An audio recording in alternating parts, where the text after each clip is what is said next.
Greetings, welcome, ladies and gentlemen. It's time for our weekly live stream. We are the Indie Brothers. We are here to do some game industry discussions. I am your host, Bumpy McSquigums. I'm joined by Cupogoodness today, and we'll be talking about the state of indie games 2021. Hello, Cup. How are you? Good. How are you doing, Bumpy? Incredibly tired, but it's okay. Yeah, I heard you're in the middle of a incredibly busy work week. Thank you for taking some of your precious time, which I think is very precious at the moment. So we will not rush through anything and stuff, but we won't keep you long. Faster! Fat no. It's fine. All right, so I have notes all over the place. Can't find any of them right now. Let's go here. There we go. I found my notes. So And I suppose we I'd should like to get your come on to the I'd like to get camera. your opinion on this at some point in terms of your perspective, because a lot of these notes are like from like a development, I guess, perspective. So, because our topic today is the state of indie games 2021, and we have our notes written down that we've kind of collaborated on, but it's been largely from the developer perspective, and it'd be interesting to maybe get the content creator perspective on certain elements of this. We'll see. I don't know how it's going to work out. We'll see how it goes. Indeed. Indeed. And we will be joined by a tiny disaster in chat, and she'll be doing various random things all throughout, throwing some stuff up on social media as, well, some issues have arisen that have Yeah, conspired to keep it's her from us. really hard to not make a tiny disaster for tiny disaster joke right now, and I need to just See, just calm down. Did I already do it? You're just a Did I horrible already do person. it? See, look at that. I already did it. So sorry. It is just sitting there. I'm going, no, it's right there. As the comedian, I want to go for that. So It's all good. maybe Tiny Disaster's probably like, Hello, shut up. Missy. Yep. Greetings. Oh yeah, I got to get the YouTube link open as well. Would you like me to find that for you? No, I got it. I got it. We good. Okay. Alrighty. So, indie games 2021. That would be the year of our Lord 2021.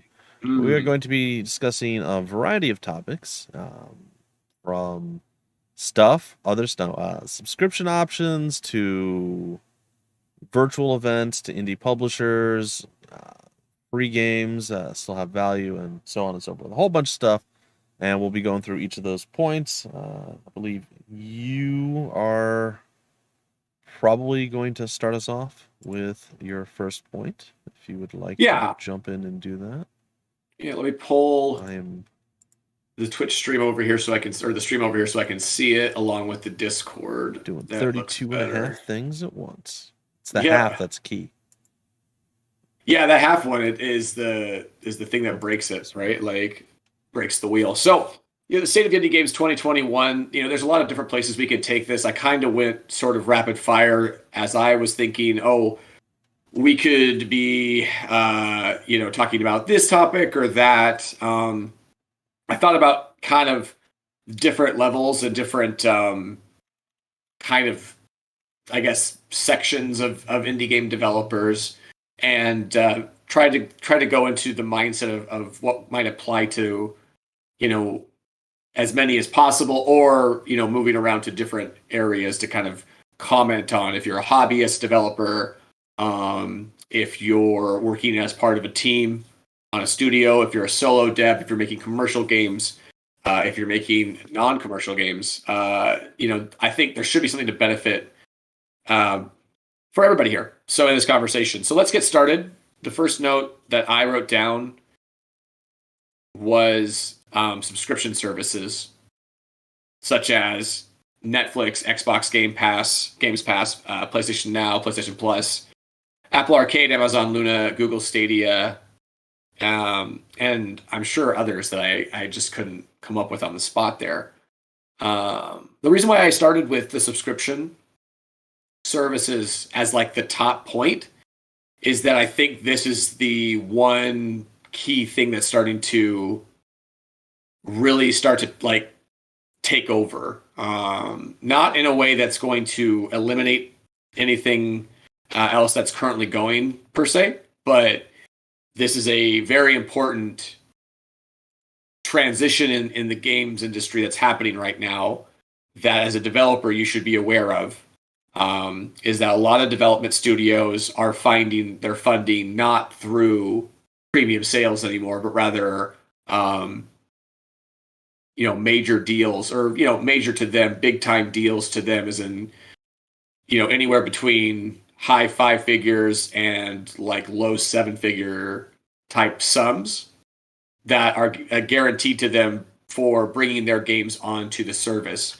Now, is this available to every developer? No, of course not. But there are opportunities there based on the type of product you have, based on your history as a developer in the industry. If you're a veteran and have, a resume of good games, or games that have done well through different metrics, like, well reviewed on Steam, for instance, then you might be able to get in the door with some of these folks behind these, massive organizations, these companies, these subscription services, and get somewhere in terms of, negotiating the deal. And so it's a really, again, it's kind of like a weird point to start off with, but because it's so, it's just like, it's kind of just happening kind of in front of our eyes over the last couple of years, watching most console platforms now take this on. I think Nintendo has some form of this. Yeah. I can't remember what. Well, they have their Nintendo Online, but that's it has its own small sect of games. It might be Nintendo only games, but it also is like the only way you can do a lot of, or I think almost any online. It's pretty controversial, right? Comparably to the rest of these services, because a lot of people think that should be available for free, though. Like, what I mean? Like, should be a free offering, right? But most of these services are competing with each other, so that competition is good for indie developers with top-notch commercial products. They have an opportunity to make a lot of money, and as we talked about, I believe on multiple occasions on this show, you have a chance to put away money for your studio immediately, and like take care of the studio, and it's like kind of long-term prospects for X amount of years, based on nothing more than being able to negotiate your product and leverage what you have, which is very doable. If you don't know how to do it, you could find someone such as the Indie Brothers to help out with that. If you have that type of product that you think this is the kind of product that they're looking for, it's it's high quality, it's polished, and it brings something new or different to the table, a good twist, great nostalgia, etc. So we'll get into that a little bit, but yeah, I wanted to share here. Missy says that she's been waiting or anticipating for the stream to do or talk something like that, because she loves the Xbox Game Pass from the Outlook. On the other hand, it is still find own games, and yeah, I think for me, it's one of those things that I would personally prefer to own games as opposed to playing them, but at the same time, you're more likely to try games. And again, this is more from a consumer standpoint than maybe the game dev side of things, but I'm more willing to try a game that I might not try, because I don't have to actually buy or put money specifically on that one particular game if it's like part of these 300 games that are available. And I guess the big major subscription platforms would be, I guess, Apple Arcade. That's not something I'm super familiar with, but sure, for people that would use the things. Then you have the Xbox Game Pass, PlayStation Now, PlayStation Plus. I'm not really sure what Amazon Luna is. I've heard of it, but I haven't actually looked into it yet. And of course, Google's Stadia are the major ones there. So Luna and Stadia are very similar in terms of trying to do. So it's just you streaming. It's like stuff streamed. Everything is off-site, and you just basically log. What was cloud-based gaming, right? What was it like on live 15 years ago, 10 years ago, or it was like terrible, but it was like, this is the start of what in 10, 15 years when the technology catches up, and you can have that. It's not there yet. It's still not there. There's obviously, probably some of the best engineers in the world are working on this, and it's still not there. So You're right, it's not quite there, but That's it's closer, right? It's much closer than it was 10 years ago, that's and the it's going to same get there at some point. same reason that I'm still apprehensive, we'll say, about something along the lines of VR. It's almost there. It might even be there, Yeah. but it's the early days of being there, right? It's like the early Yeah, it's days of the flat screen television or monitor where you had like really bad refresh or response rate, and you'd have like the trail when you would move your character, the little pixel trail, because it couldn't keep up.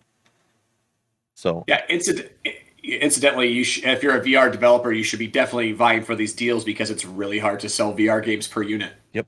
Right now, it's not ubiquitous, and it's not something that's just out there forever. So it's just you gotta know what you're getting into. It's really hard to have a hit VR game. There was one recently, but it's like an exception to the rule.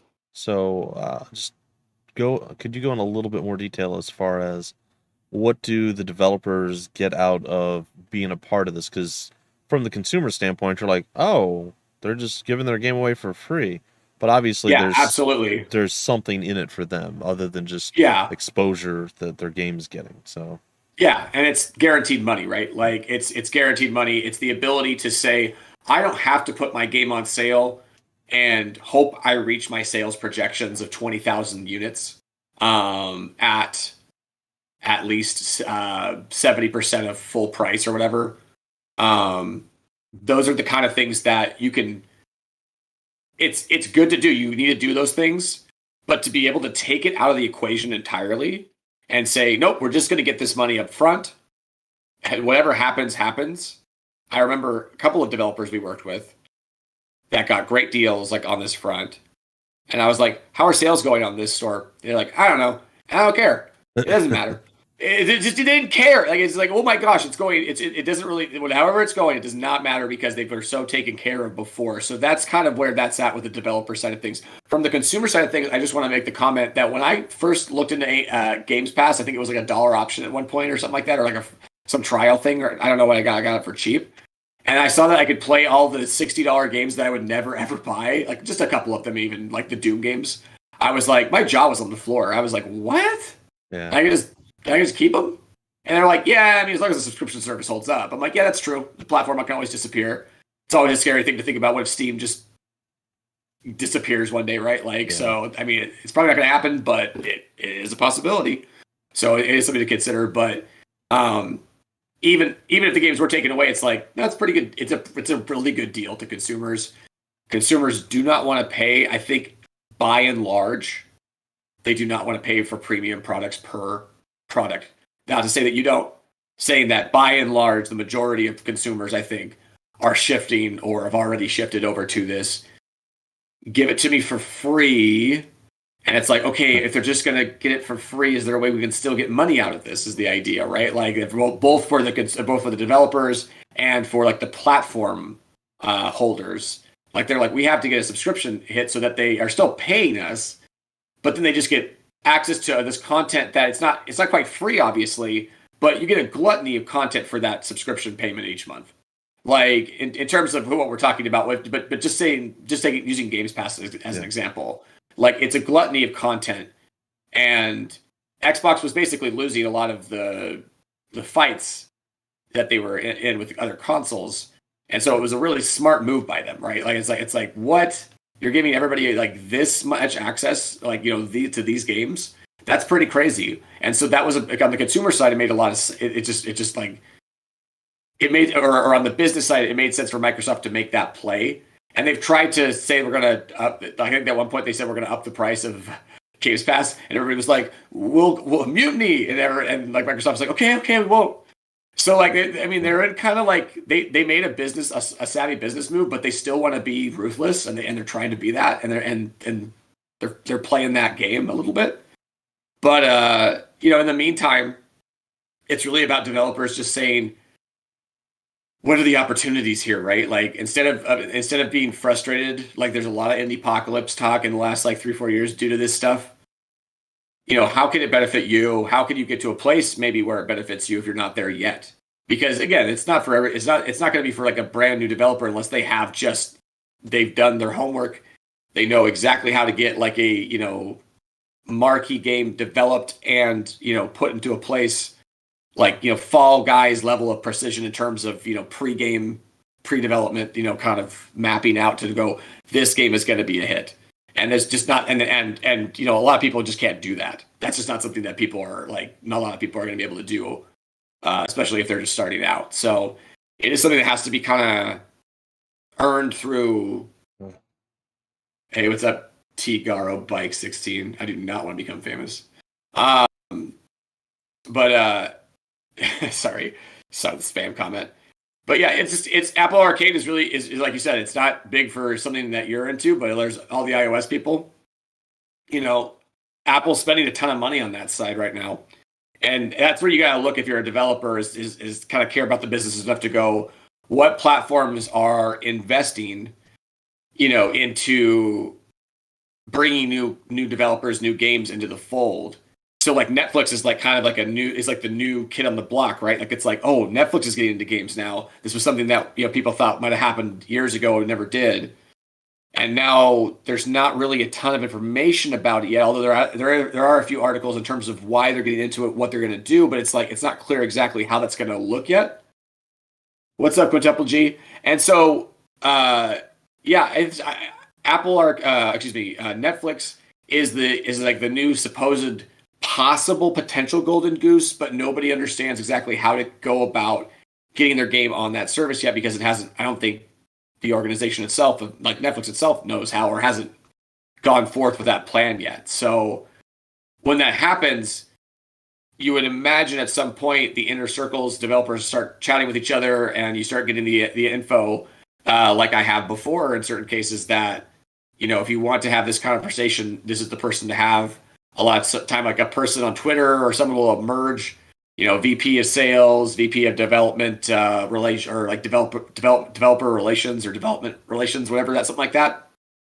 So it's just like, you look for someone like that to get in contact with. If you don't have that direct contact, maybe find someone else you're in contact with at that company to see if maybe they can Kevin Bacon you a little bit closer to the situation. I don't know. So I wanted to go back real quick. Just looking at, like, Xbox is unique in its just like you said, a gluttony or just a gigantic amount of options. So they clearly they pay the developer, publisher, whatever it is, that a lump sum, like a one-time payment, most likely, and that's it. So how do you have to think, how did they end up making money? Well, they pay the developer, whoever, off at the start to be able to use their game, and it's not like they're doing some shady thing paying them off, but like they pay them, and then after so many months with it being on there, people keep subscribing, they keep playing, whatever the case is, they kind of recoup it slowly over time, but it still seems like they would just be hemorrhaging money for a long time. I think that the idea is the subscription total is what this is all about, right? Like the individual games add up together, but you don't ever look at the individual numbers. Yeah, well, the longer it's like on the platform, the more money you're going to make from it. Right. Well, it depends, right? Because some games probably get less hits. It's not going to be more for the developer. It's like the developer's not going to make any more. Xbox and Microsoft is going to make more the longer it's on the platform. Yeah, and as a developer, you're okay with the fact that you already took you made that trade with the lump sum, and you're getting additional exposure on a top-notch subscription service that is going to put your game out there more. Exactly. That people might see it, might end up going to a premium site like Steam and end up purchasing it, right? Like instead of just playing it on the subscription service. So there's benefit to that. And it even it could even bring a multiplayer. Like if you have a multiplayer game, it keeps the community alive. It keeps people there able to play it. Yeah, look at Rocket League. Wasn't that a PS Now or PS Plus game to start? And that's what really carried the day for it in terms of player base. It was a free offer to, I believe, PlayStation Plus subscribers is how it worked. I can't 100% confirm that, but I believe that's what it was. Was 100%. I'm not sure about Rocket League. Yeah, those two games got to where they are because they were able to make sure, like, kind of, obviously get a good deal and a good lump sum deal probably from those situations, but also there was the, not just added, but critical benefit of welcoming in freely a lot of players that all they had to do was have a subscription, which we already knew millions of people had, and we're going to have access to that game and get hooked on it. Right. And and kind of the rest is history with Rocket League, and Fall Guys has had it's sort of fall off, but it's fine. Like, it had a great run, probably bigger than either you or I ever expected out of a game like that. So do you know the same? Do you know how Apple Arcade works? How Amazon Luna, Google Stadia? It's all kind of the same idea as the Game Pass, isn't it? Because like PlayStation yes, has its own take on everything. It does but not Apple do the same. Arcade really does have a really good exclusive lineup. I mean, It is Luna and exclusive. Stadia are just trying to pick up games. And Apple Arcade, I don't think is necessarily a cloud-based service. It might be, but it's not like Luna and Stadia, which is like trying to push Well, yeah, the they're limits of the cloud based, technology. but they're still they have like a why you sign up for the thing. They have like what hundreds of games, I assume, on Yeah, Luna and extreme and Stadia. extremely. Yes. And Arcade is more quality over quantity, but still has quite a few at this point in terms of selection. But like for example, Manifold Garden originally was an Epic store and Apple Arcade exclusive. So Apple Arcade only cared about like mobile and Mac exclusivity, which is basically nothing I have no unless idea, you have honestly. a Sorry, continue. unless you have a mobile release. It just means nothing, right? Like Yeah, as far as the exclusivity of Apple saying now you can't be on any other Mac or mobile platform gotcha. while you're on this. Well, okay, my only option is Android, which you'd like to be on, but it's not going to be something that makes you a ton of money. It will make some consumers upset that they don't get an Android version. Totally understood. But it's not. It's going to be your fifth best platform, probably out of five most of the time. I gotcha. And then what? You can't release it on Mac, on Windows, or on like Steam. Okay, again, upsetting a very, very, very tiny amount of the total populace that's going to interact with the game. So they made that deal, and I think you can do timed exclusivity, right? So you don't cut people out entirely. That's the idea. You do timed usually it's like a exclusivity, so year, right? Yeah, and at most, I mean, 6 months like a to a lot. year, yeah. Xbox has even tighter ones, like 30 days and stuff. But Apple Arcade is a year, and Epic, or at least Epic, I know, is a year. So, Yeah. or has been in the past when we worked on those kind of things. So, you want to make sure it's time exclusivity, so that eventually, if there's a group of people that did not get access to it, that have expressed their frustration in that they do get access to it. Yep. That's just a good best practice on your part as a developer. But other than that, really, you're looking for a deal that is not too restrictive for you in terms of bringing your game to other platforms.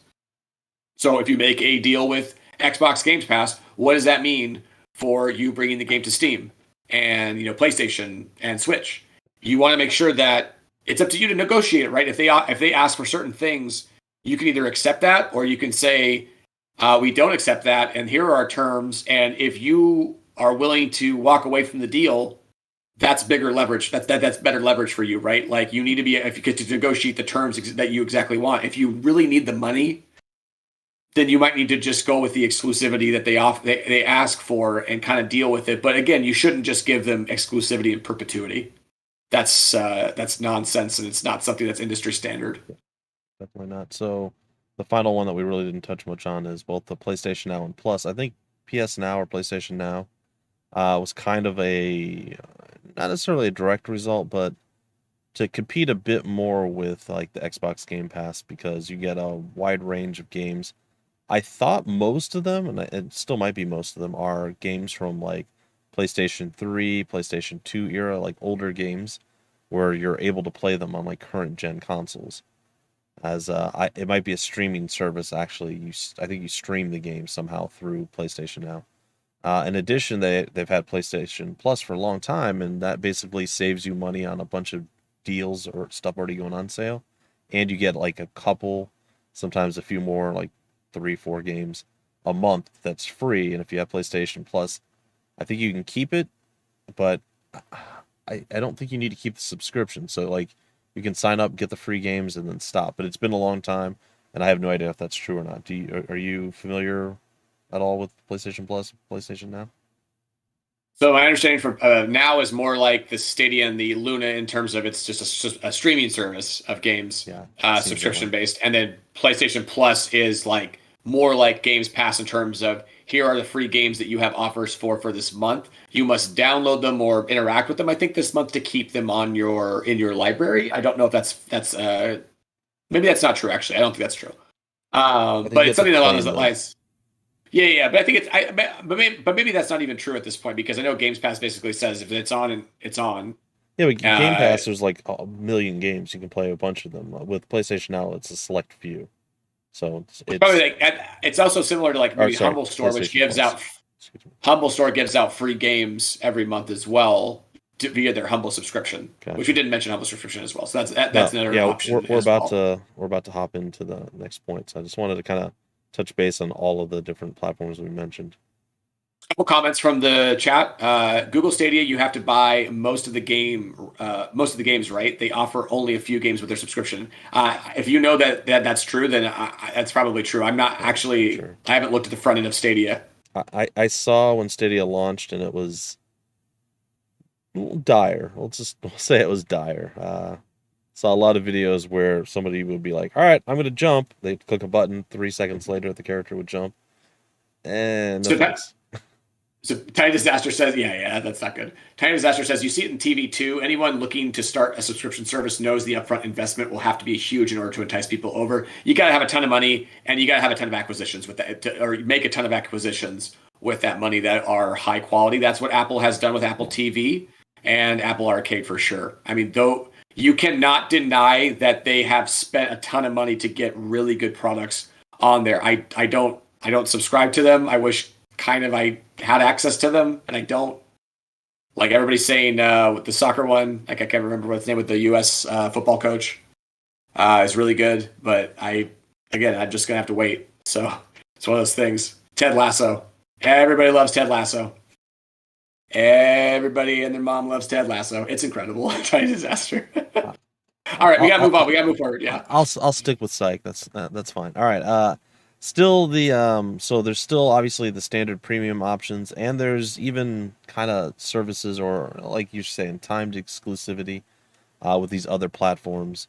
And essentially what I mean by like the traditional method, it's putting your game up for actual sale to buy the game as opposed to just offering it through, PlayStation Plus or Xbox Game Pass. So you can go to Steam, you can buy the game, you can go to GOG, Humble, Epic, itch.io, and then you also have Switch, PS, and Xbox, of course, because you can buy games on all of those platforms as well, not just using the service.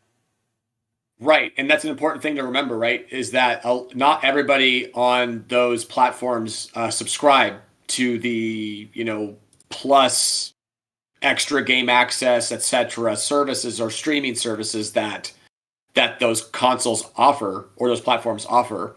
And so there's no reason not to offer your games via premium price as well as, there is a transition to subscription services, but it's not like it's complete. It's not like, games that sell well regularly don't sell well regularly at premium price at this particular juncture. They do, so at full price and or at least on discount, decent discount price, but you're not driving it down.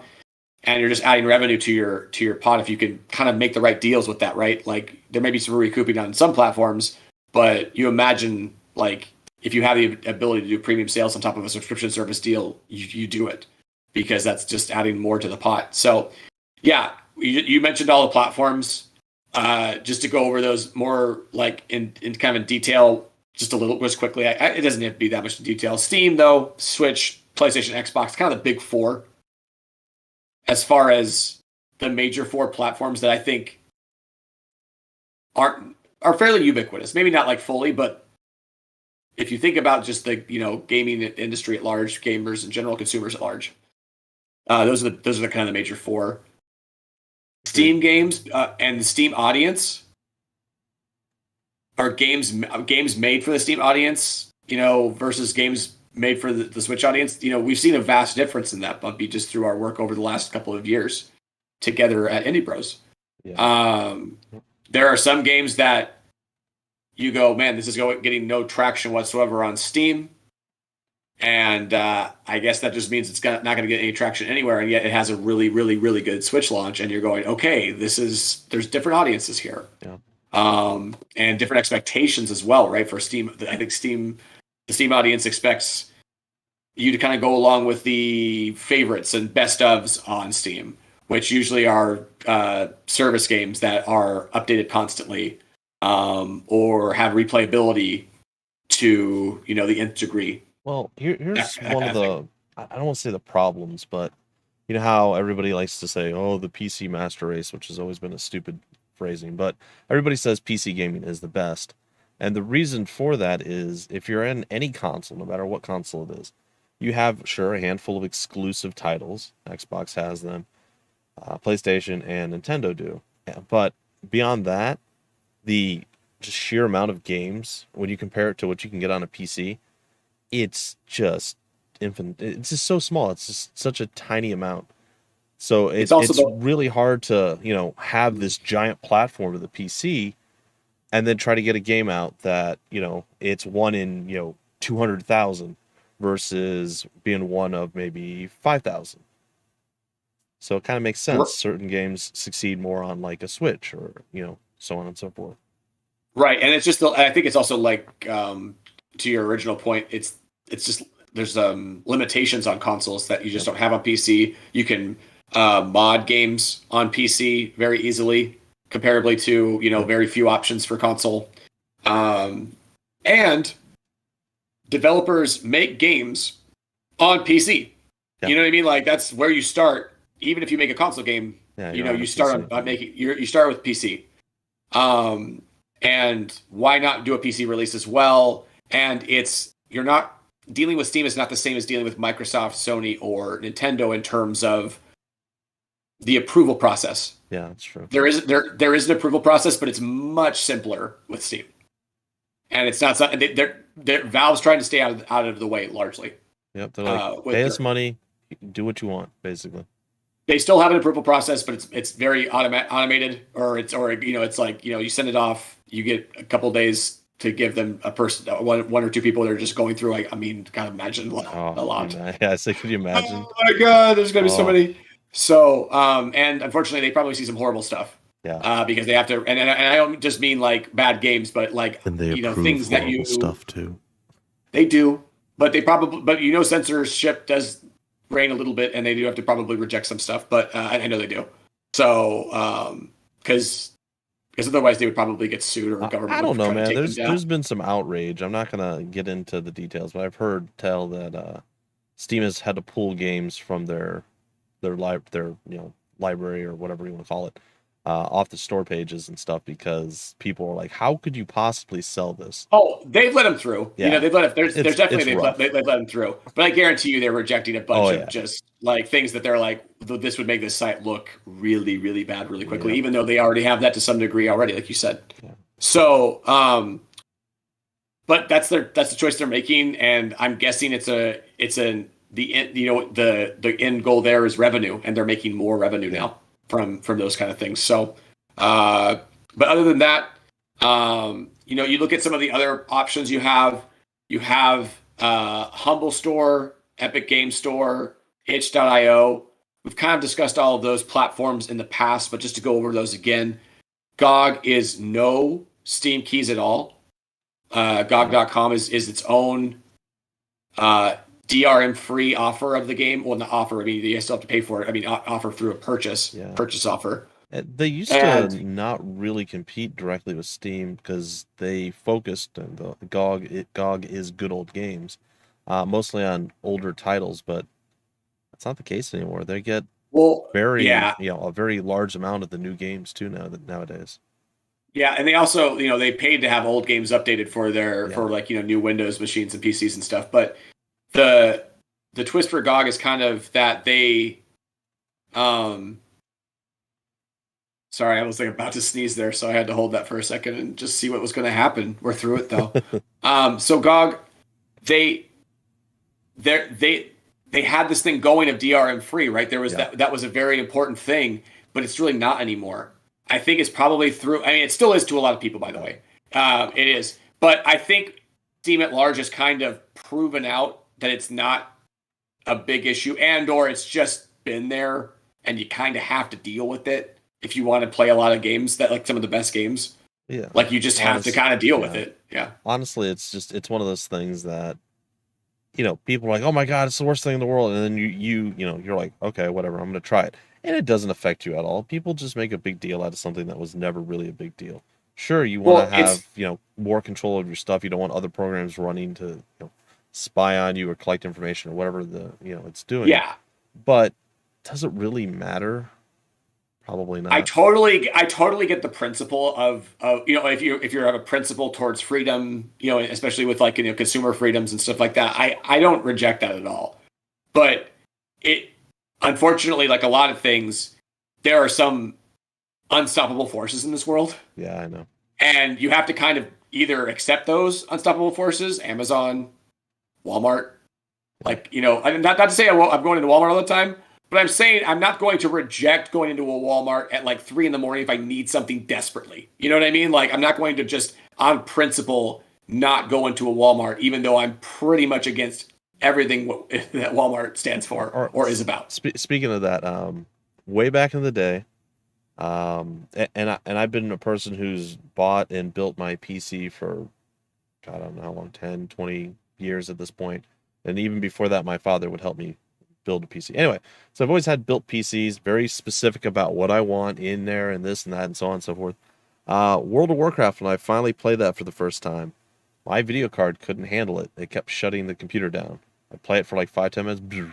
So like you said, 3 a.m, I'm at Walmart looking around trying to figure out if there's a video card there for me to be able to get. And I did, and it worked, and I kept it. And so, yeah, sometimes necessity, right? Everybody makes fun of it until you got to be there, exactly. Until you need it. Until you need it. But I mean, the point is that there was a big push by a lot of people that I respected to not use Amazon as a courier service for getting your or as a even as a just where you buy things. You know what I mean, like versus local and things of that sort. And I totally get that, but Amazon just smashed everybody in the face with convenience so much, and it's just got to the point where it got everything, right? And it comes right to the detriment to the detriment of competitors. They didn't do anything to try to keep up with that. Yeah, like not to say that they could, maybe they couldn't, but that's fair. They lost out because of that. So again, I'm not like woo Walmart, Amazon, wave those flags. Not at all. But I'm just saying that. He has Walmart sometimes you and have Amazon tattoos. Just like on each cheek. But like it's under the beard. I didn't mean those cheeks. But like I just don't understand. Don't limit yourself, right? In terms of I'm gonna only be on a platform as a consumer or a developer, especially as a developer if you're trying to make money through a studio.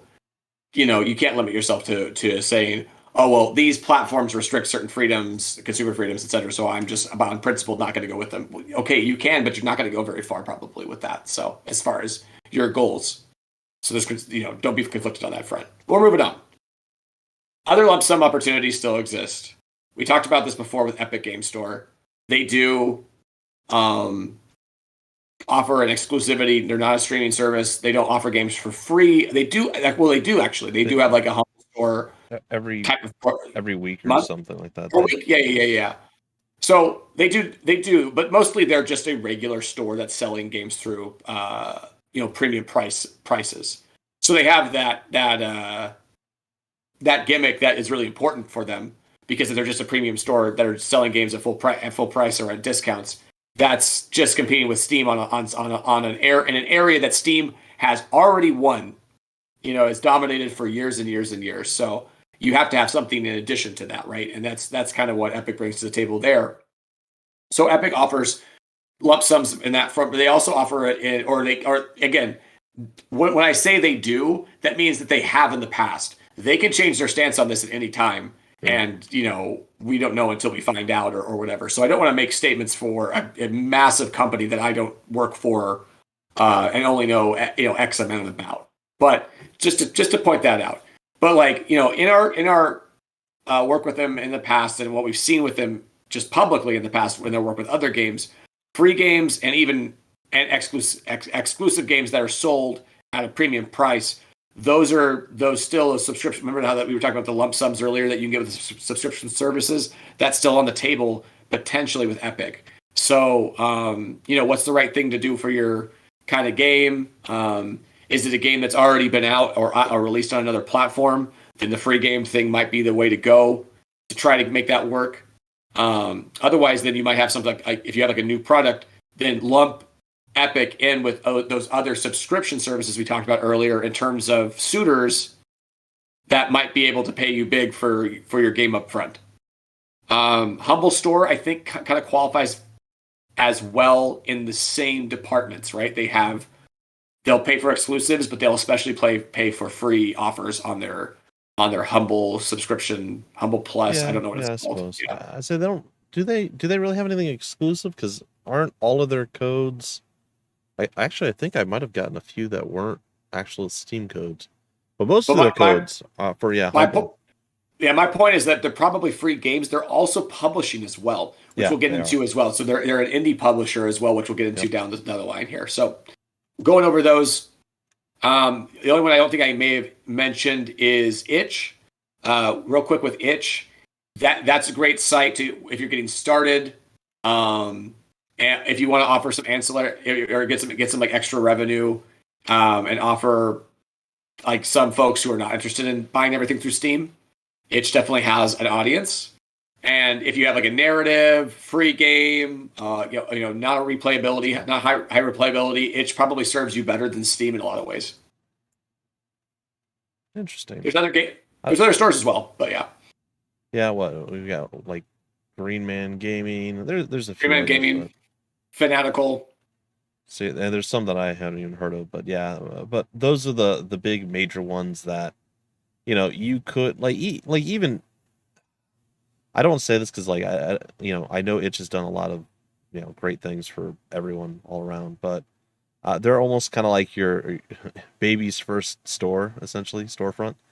You can say that. And again, it feels wrong and bad, and there's no disrespect to them at all. I'm just saying, it's kind of where you go, you start, you kind of cut your teeth, and then eventually you go, okay, I have a bigger audience than I thought. Let's move into Steam and see how it goes from there. They're kind of what Humble was supposed to spiritually be before they turned corporate. It's originally Humble was started by an indie developer that just the Overgrowth developer. I can't remember their name off the top of my head, but that was just a development studio that wanted to build a store that just had something that could offer a competition to Steam, basically, because they saw the writing on the wall with that, and they were like, well, we either are always going to be with them, or we're going to be able to try to form our own platform. And through various twists and turns, Humble has ended up, I think, owned by IGN at this point. So it's a is Overgrowth is that Wolfire Games? Wolfire, thank you. Oh, okay. Yeah, so back in the day, Humble was just a side project by an indie developer, and a very notable and pretty well sized indie developer of like at least a dozen people, I think, maybe not many, but more than just a couple people. But it was a side project that eventually turned into a balloon into something obviously much more through the bundles that started it all, really, and then everything else with the widget, the store, all that kind of stuff. And the widget and the storefront was supposed to be kind of what Itch ended up being, right? Itch being, I believe, 5% is for the platform on Itch, and 95% is for the developer. So extremely high developer payout versus the 70-30 industry standard. Steam standard. I want to clarify, but yes, Steam is the industry standard. So yes, I get you. Well, I think the consoles are also 70-30 as well. Oh, are they? So, I didn't know that, but I suppose I wouldn't. You're not getting 100% on consoles either, and I don't think it's a whole. I don't think if it's different, it's like 25% versus 30%. So it's not a massive difference, but I'm pretty sure 70-30 is industry standard on those major 4 platforms you mentioned before, as in PlayStation, Switch, Xbox, and Steam. And so yeah, as you say, it's industry standard because those 4 set the standard. But yeah, it's just definitely a place to start with your first product. But as well, like Cookstar Delicious 3 has gotten some good exposure from Itch in addition to what it was doing, because it just because of the extra exposure, right? Because of the additional eyeballs you can get through an additional platform. Yeah. We saw that with Game Jolt as well, where you can offer a demo if you want to either post-launch or even better pre-release, and then maybe remove the demo at that point when it's on sale.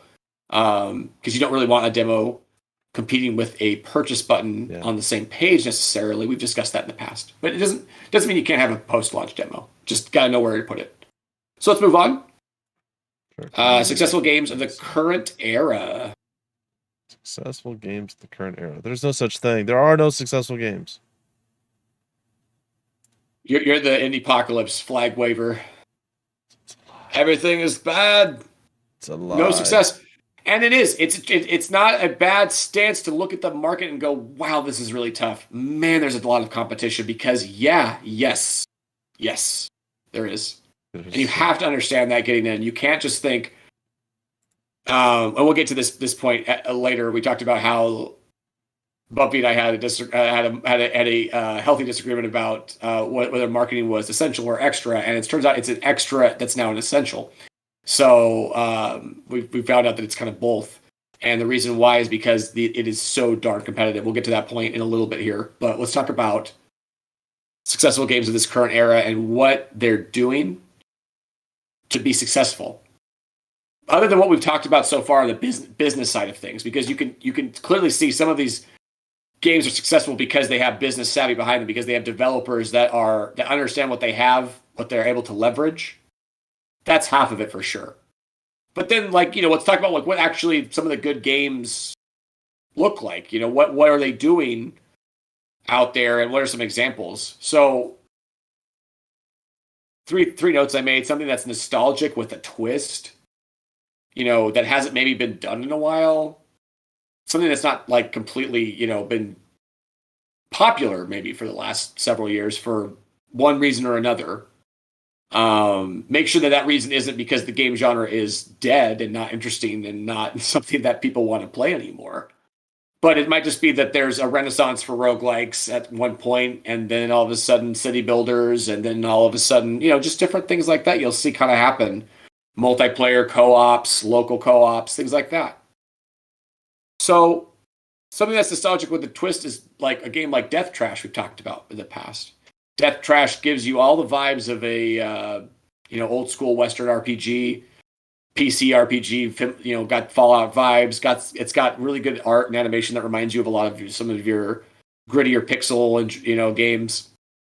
And it has a twist because some of its narrative design and some of the things that you can interact with, you're supposed to essentially be able to interact with monstrosities, but the monsters are actually seeking humanity. And the humans are the ones that are bad, which always have been the case. Not wrong. I think the tagline is brilliant. It's like monsters seeking humanity, but meeting humans with bad attitudes and shotguns or something like that. Something along those lines and stuff. So it's a brilliant clash of a few different things that mix together. And it was an early access release, I believe. I don't know what, a quarter ago, 3 months ago, maybe a little bit longer than that, Bumpy. And it really took off. It was earlier this year. Yeah, it was earlier this year. So I don't think it was even that long, but yeah, it wasn't too long back. But yeah, I could be completely wrong. Time is irrelevant these days. Absolutely. It was August, so just last month. Really? Yeah. Wow. Yep. I was off. Time is insane. Death Trash was less than 2 months ago. Yeah, I just the release of Darksiders 3 onto Switch is coming on the 30th of this month. And I'm like, oh yeah, I missed that last year when it came. I came out in 2018. I'm like, oh god. Okay. So it did come out August 5th and it's September 29th, so it's almost 2 months. Yeah. So that's fair. I was going to say it does not feel like it was like a last month type of thing that I've really lost my. It was the beginning of last month. Yeah. I really lost my compass with time if that was the case. So. But yeah, that's off to a great start. You can see on the store page if you take a look. We maybe throw the link. I'll grab the link and throw it up on. There we go. And right there. They have a really nice. 1,456 reviews right now for an early access game. 96% positive.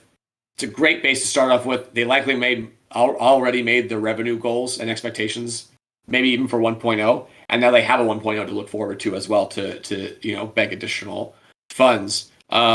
Is this game easy to make? Is this game just like a simple like, yeah, I can just fart this out in 2 months? No, not at all.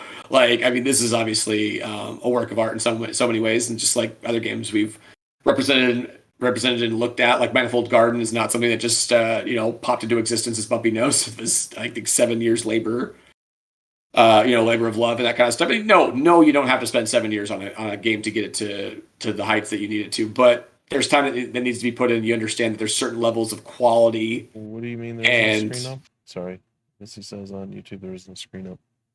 What does that mean? Something happened?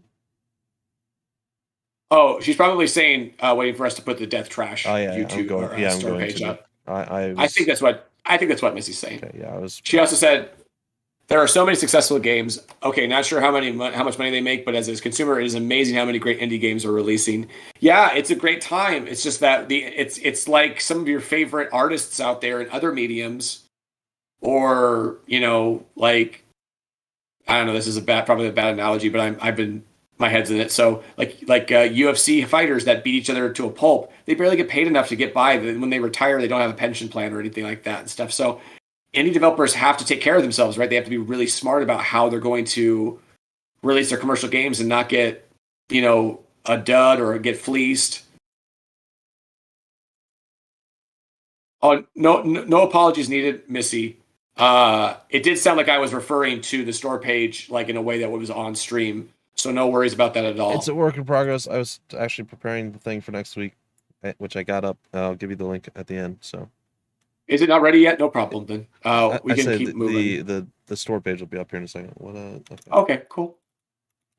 So yeah, I mean, it's just one of those things that it's a game that has a twist on something's familiar, something strange, right? Like you have to have, I think, an anchor, so that's something familiar that says, okay, I know this game to some extent, or I know what I'm getting into to some extent, and then also the strange to kind of go, oh wow, something new, something to marvel at, something that's not tired or anything like that. So I would compare it to post officers. We all want our package delivered at home, but we don't want to pay shipping costs. Yeah. Let's see here. All right, are we close on the? Yeah, I'll probably just have to find this one, and then also grab the Lake and Hades page as well, probably, if you want to, if you can, if it makes sense. Come, show up. You can do it. All right. Well, it's being difficult. Why is it being difficult? It's no worries. We can move on and just keep talking about it. Like, yep, keep talking about. Aha, that's why. Cool. I figured out why. Okay. Are you ready? Yeah. All right. So there's Death Trash. Also, a great example of. And you want Hades as well. Yeah. Yeah, and Lake, but also Death Trash is a great example of a Steam store page as well. I think. Yeah, looking at the about this game with the pulsating meat tree with the eye. Yes. Or whatever that is. I forgot what the thing's called, but yes. We run into it early on in the early access. And that's important, right? You don't want to bury your lead either, or not bury your lead, but bury some of your best stuff. Yeah. Flesh. That's a lot of flesh. What kind of animal are you? So what do you do all day? Great conversation options. Yeah, so this is one of those ones. It's got pixel art style. It's got the, like you said, kind of the cyberpunk. The game to me, what it reminds me of, and I don't know if you ever played it, was the Shadowrun game on the Sega Genesis. It reminds me very much of that one. And then you look through it, but of course it's updated to current gen stuff. Gritty, dripping with style, and like gory, really good stuff. Yeah. It's definitely dystopian, but cyberpunk dystopian, and and it's just very it stands out. There's nothing else that I really see like this right now on Steam. So especially in the current era, current generation. So it stands out. It cuts through all the noise. It stands above everything else. For sure. So another game we're working on, or we did not work on Death Trash, but we admire it from afar. Another game we're working on is Lake. Oh, we're going to Lake. We're not going to Hades. Yep. All right. It's fine. Oh, sorry. I went to Lakes. I was going. My bad. I didn't see the transition. I was just on my notes. No worries. So this was a game that was released very recently, September 1st, and it was released by Gamius and Whitethorn Digital, or excuse me, they're Whitethorn Games now. It says Whitethorn Digital on their publisher page because I doubt they can change that on Steam at the moment. Yeah. But we were the marketing team that worked on Lake, and it went really, really well. It actually did get a Games Pass deal, or no, not yet. No, it did not do that. It got a few things going for it right off the bat in terms of like, you know, pre-release assurances through various platforms, and then also it sold a ton. It just sold really, really well out of the gate. Came out on Xbox first. That's what it was. It came out on Xbox first and PC, and then it actually hasn't been released yet to Switch or PlayStation yet. It's coming soon to those platforms, I believe. I believe I'm right on that. Like, there has been so much going on the last couple of weeks that, like, and I've had various people handling various PR campaigns that, like, I'm sounding like ignorant to my own campaigns, but my point is that I don't believe there's been a PlayStation or a Switch release for Lake quite yet. But the Xbox and Steam releases have gone really, really well, and there might have been some trepidation before in terms of like why, like, or is this going to work? You know, it's a game that has a very different feel to it than most games. It's not there to really force you to do anything other than exist in the world that it presents you. Bumpy played it a little bit, so he could be able to maybe comment on that a little bit more. But that's what I'm seeing. That is the key hook to the game, is that it's like, oh, I could just go back and be a mail lady in a, you know, kind of podunk, beautiful town in Oregon. Yeah, so essentially, it's there's been a lot of games somewhat lately that it's slice of life, right? You're this person at this place, or this person at that place. A lot of those games focus a lot more on making, you know, like fun mini games, fun this, fun that, all these different little gameplay elements. And Lake just says, you know what, we want to tell a story. We want you to feel like you're part of this community, this small town that you grew up in, and you came back after being gone for, I don't remember the exact things, like 37 years or something like that. And you're there for a couple weeks to basically, I guess your father and mother went on vacation, and you're just kind of there, and you're taking over for your father who worked doing the mail thing. So it's just really peaceful, laid back. You don't have to rush against timers. You don't, you know, the mail truck drives fine, but it's not, you know, oh my God, I can't control it. You're smashing into stuff, and you don't want to. You just kind of want to just look around and see what they did with the world and what they built and talk to people. It's nice. It's a very relaxing, kind of calming, just relax, you know, just sit back and relax game. That's basically all it is. Set in 1986, and just the note I wrote down for it was that it obviously delivered something that it was like not tired or overdone or had been played out before to consumers. And to stance, yeah. It brought something new to the table in terms of, no, people are going to like that.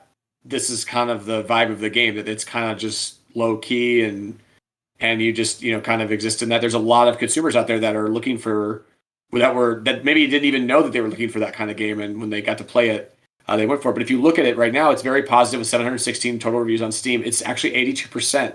And my point about that, not that 82% is low or bad or anything like that, but if you look at Death Trash, 96%, maybe Death Trash a little bit more geared towards the Steam audience versus Lake, absolutely right. But also, in general, Lake is more on Switch. What do you think? And most likely, and Lake is more of a polarizing title, I think. You know what I mean? Like, it's a game that a lot of people are going to try. I mean, not that Death Trash isn't polarizing, but I don't think people are going to walk in the door with Death Trash unless they're kind of on board with it already, if that makes sense. Well, whereas there's a few dumb people that do, but that's neither. Of course, but you can but look at the reviews, right? Like that, it points to the fact that most of the people buying the game, you kind of knew what they were getting, and they're getting that, and they're satisfied with that.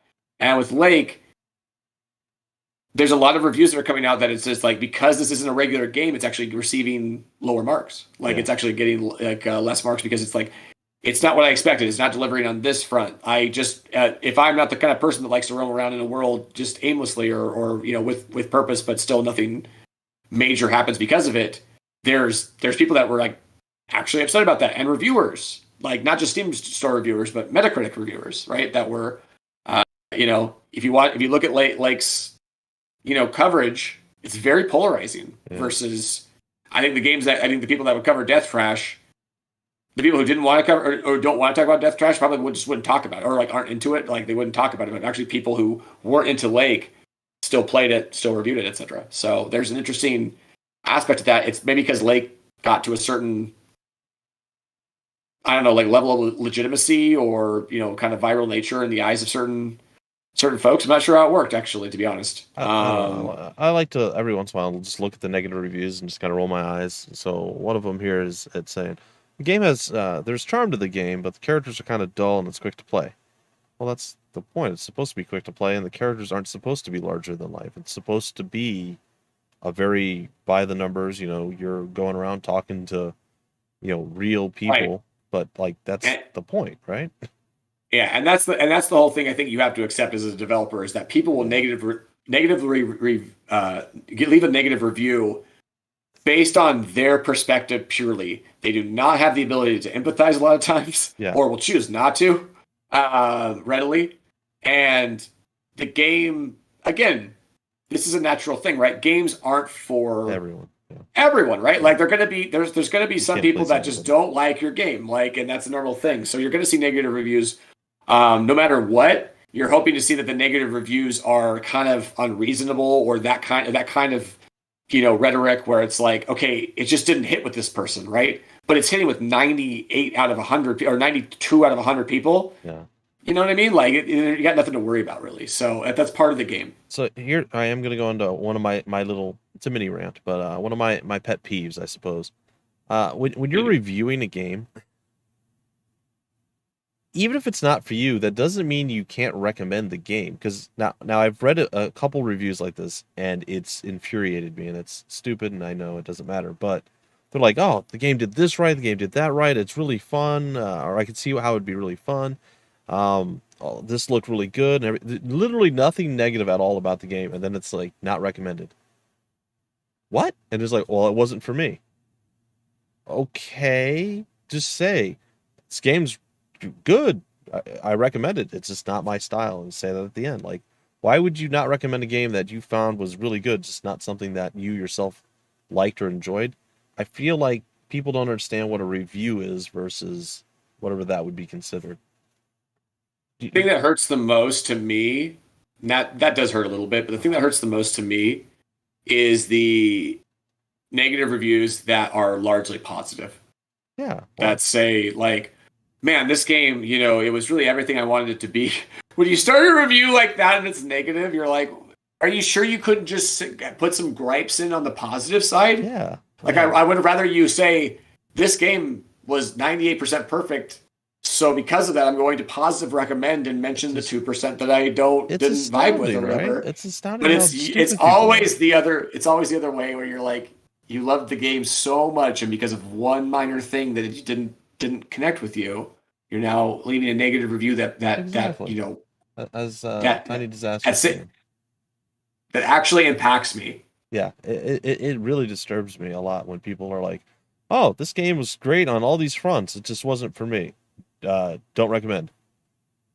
I don't care if you like the game. Is it good or bad? That's the whole point of the review. Like what? But was this review helpful? No. A tiny yeah. A Tiny Disaster said that she's got a friend that writes reviews on TikTok for books and such. She doesn't frame it. She doesn't like a book. She frames it as, this book would be great for people who like blank. So it's helping people find the audience. Exactly. It's something like that. It's like, I've played games and I'm like, ugh. But I'm not going to be like, oh, this is a terrible game. Nobody should ever play it. Like, come on. No. It's not, I hate this. It's not for me. Yeah. That you have to start with. It's clearly, you know this what is I mean? for someone that's not me. But look, they did this, and this right.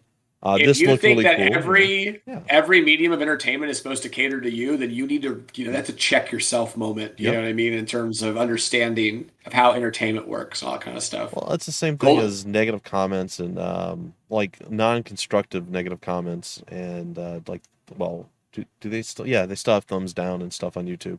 It's like if I'm watching something I don't like it, I just don't watch it anymore. I go watch something else. Move Like I on. don't need to be mean. That's for someone else to watch, not for me. Yeah. It has to be truly offensive, right? Truly Yeah. offensive to your soul to thumbs down it, right? Like, I mean, it's like this It content stresses me shouldn't. out.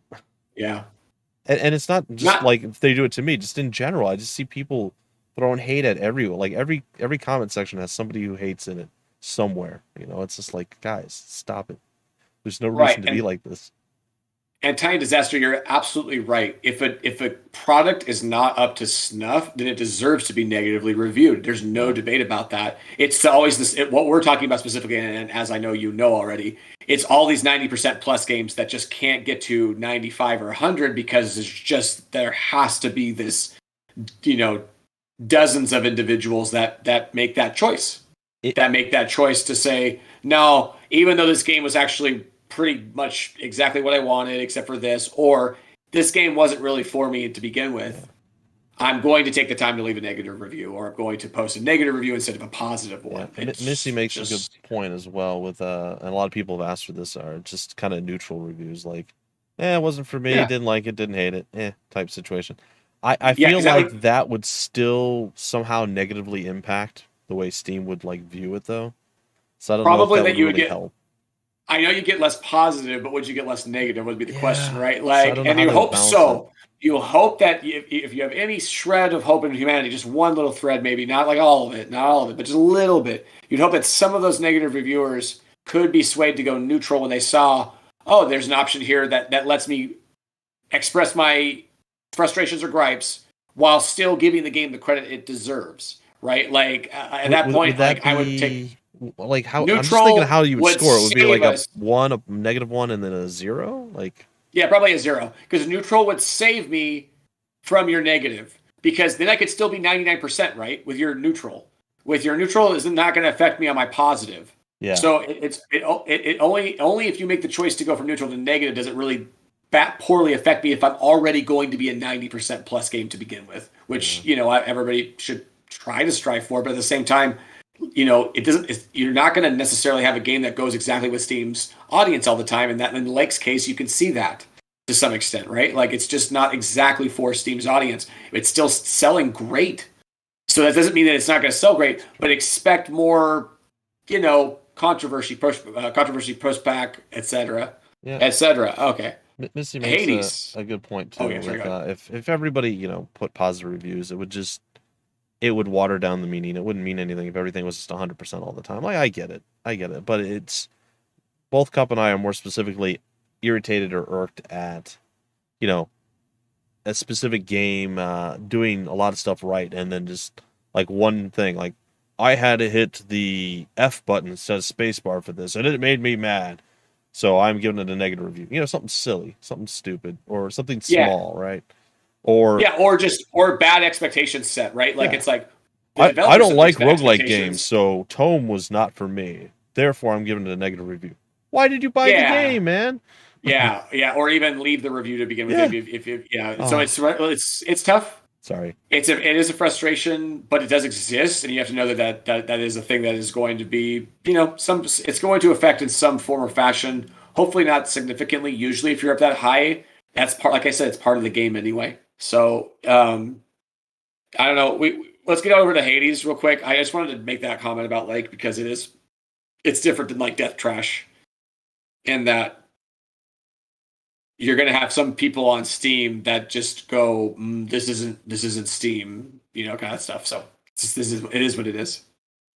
And to be fair, that happens even at the top of the upper echelon. But oh my God, Hades has 147,000 user reviews. Well, that's an insanely high number, though. I mean, it is a fantastic game, but like they got really good. I mean, I don't want to say really lucky. Great marketing. That's not the right phrase, but they were fortunate. Right? Yeah, fortunate. just the timing was very, very fortunate in I don't want to say there weren't a lot of other games. Like, this is great amongst every game that came out. It should have been Game of And the Year, 100% hands down, no question. The Last of Us 2, no, should not have been. This should have been the Game it of the Year. got and it did for a lot of different sites. Scott Yeah, yeah, did get Game of the Year. But if you think about it, Supergiant Games, you go back, they were like, oh man, that's the developer of Bastion and Transistor. So they it's not like these guys came out of nowhere with Hades. no, I know. You know what I mean? Like these guys already had two super successful games. I was underwhelmed by Bastion, to be honest. Yeah, but Bastion, But a lot of people loved it. They did. Whether you were under, over, or just whelmed by it, it actually just sold out the door for an indie in a way that most indies just don't do. And especially with that kind of game, you know, like it is what it is. I think there was too much hype for me, so when I went into it, I was expecting the world, and it was fine, and it was a unique experience, but it wasn't as good as I expected. The production values they spent money on the music and the narrator were really important factors to give it that oomph, right? That push to, okay, you're going to do a commercial release. But do you want to give yourself an opportunity for, a viral, bump if it's good enough to take off and that kind of thing? And then Bastion was, and then it gets this viral bump because it's like, oh man, look at this. Listen to this. I can't think of his name, but the guy who's just got, I'll think of it later. But like he's in a bunch of movies, has a very low Sam Elliott. He has a Sam Elliott type of voice, the narrator in. Hey, dude, hey, how's it going? He's just really low and kind of gravelly, and they're in a lot of trouble now. Got to move on, little doggy. Yeah, all that stuff. So it's good stuff. That was a terrible impression. No worries about that. We'll move forward. Hades, my point is that they brought something to the table that stylistically looked great, but also think about the things that they're doing. They're doing a roguelike that is seemingly never out of style, at least. I don't think so with roguelike, players. I think, Bumpy, you'd agree with that? Well, it's a roguelike that actually, I want to say, focused on smoothness, like faster pace, and just looking good for a change. No hate to roguelikes, but they don't usually look very good. Let's be honest. Right, and it does look like it's got more of an action RPG feeling, like where it's more about that kind of like the Diablo Torchlight kind of looks, and it's an action roguelike, by the way. Just to point that out.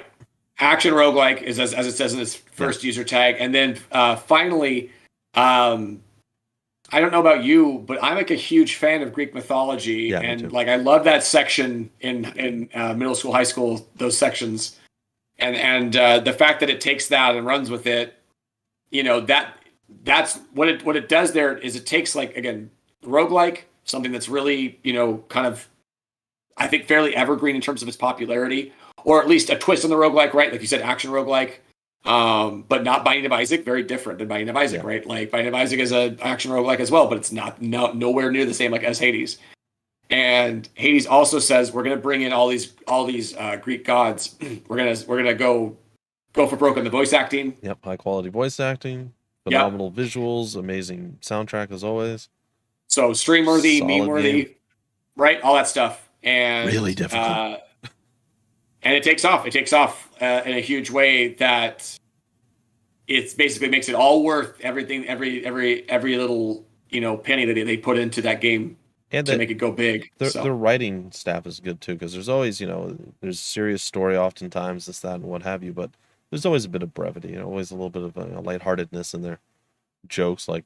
I do remember the early parts of Bastion. He walks forward tentatively because you're taking too long. Oh no, he walked into a dead. Whatever it was, he would narrate exactly what you were doing, and it was, if you took too long to do this or you went a wrong way or whatever happened, the narrator would get kind of what would they say, cheeky with you. So it's kind of yeah. Kelly says, I should say. Tiny Disaster says a smart spin on a well-worn genre, and Missy adds, "What I love about Hades is that you level up something and get stronger." Yeah. It's the classic roguelike trope. Great gameplay and just very stylistically, really smart. Let's move on since we're running out of time here. We still have three faster points to get through, but still 3 points to get through. So we've talked about the state of indie games in 2021, and obviously. a variety of ways. And one of those ways that I think we need to talk about as well is what it is to have a public event now. And it's not like an in-person type of thing anymore at this point. And not to say that it's not going to come back at some point, but right now in the midst of COVID and all that, what's taken over since basically middle of last year, probably like summer of 2020 was kind of the first sort of realization that, oh, this is going to be a while. And we're not just going to get back to going to 80,000, 100,000 person attendance shows and events and expos anytime soon. For what it's worth, I do hope that they continue virtual events. Yeah. But they do get back to what they were also doing before that. I hope that the virtual events don't go away, because it gives and I know this isn't something that you really get to experience, but it gives people like me, who I can't afford to go fly all around the country or the world, to go to all these different events, and I can't take time off to really do that. I mean, maybe I could, but anyway, regardless, I can actually be invited to some. Like, I was invited to the Ubisoft Forward event. That was huge for me. It was just a really cool experience, and that would have never came about if I had to physically go somewhere to do that. So 100% agree, and times a million for developers. Maybe not a million, but like times whatever for developers on that front, because it gives developers a chance to build up followings and like actual like pre-release metrics, even like wish lists, as in a way that you just couldn't do otherwise. And like you said, these people can't make these, especially now, but almost any time, right? You just can't make these trips. You can't make that travel. There are X amount of obstacles keeping people from doing that kind of thing. And I know that you, as you mentioned, I sit in a seat of privilege in my ability to make those trips and do those shows on essentially an annual basis before the pandemic started. So I totally get what you're saying, and I 100% agree with it. Virtual events, I think, are here to stay. The reason why is that they sort of you okay? No, man, my voice was going a little bit, but yeah. As it was like clear we weren't going to be doing these public events, it was more of this emergency thing, right? Like, okay, let's do some virtual events. Like, what else are we going to do? Like, we have to make this work. And some that started out were like a little more like ham-fisted at the start, like a little more like haphazard. And it's like, what exactly does a developer benefit from this event that is tying in 500 games and kind of providing a way to find them? And, you have to go to this website or that website. That was like the first few months of it. And we did some of those and saw so little benefit from them. And when I was like, virtual events suck, and I'll never do them. And then Steam got involved, and a lot of these events started to say, okay, we're not just going to we're going to have to do a collaborative effort here, right? Yeah. We're going to have to find a partner that already has a way to bring in eyeballs, and kind of, if we can, have them host the event. And that was what Steam ended up being. And so Steam, and there's other places that have done this as well on other platforms, but to me it's like one-offs. Whereas Steam is like, this is a thing that started, like, Steam's like going to keep doing this. They started the Next Fests, yep, which is basically their own version of doing their own public event. That's all rooted around demos for the games. And and games that are not out yet. Like games that are coming soon on the platform, which is not something that obviously Steam really cared about, if you asked them like 5-10 years ago, right? I mean, it was more about, no, just get your game on sale and sell. But now they're actually cultivating these games are coming soon. And the reason why is the competition level, right? Like they don't necessarily have to do this, but what they are doing is they're listening to their the developer pool of Steam developers who are begging for some way to be exposed, to get additional visibility on their products, and not just be kind of thrown into the pile of games and that's all there is to do, kind of thing. All there is to just release your game, hope that it gets seen in the time that it has to get seen, and then just disappear. These Steam Next Fests and then some of these other events that are going on trying to think of like some, like there's like a wholesome. I know that they did like a wholesome one at one point, a Game Maker, games that were made with Game Maker. These are like great opportunities, not just for pre-release games, but for games that are already out to get new buzz, to get new, drive new sales wish lists, and basically just get more exposure for that kind of thing. So I see, as Steam has done anyway over the last several years before these virtual events started, promotions were increasing to like an ad nauseum like state, right? Discounts all the time, every day. Every day there's new discounts, right? Like, and that was something that I think was sort of off-putting at first, but now we're all kind of used to it. And so now the Steam events are kind of their next push into, further promotion, but it's not actually just for the benefit of Valve that those Steam events exist. So there is it's not like it's a charity case.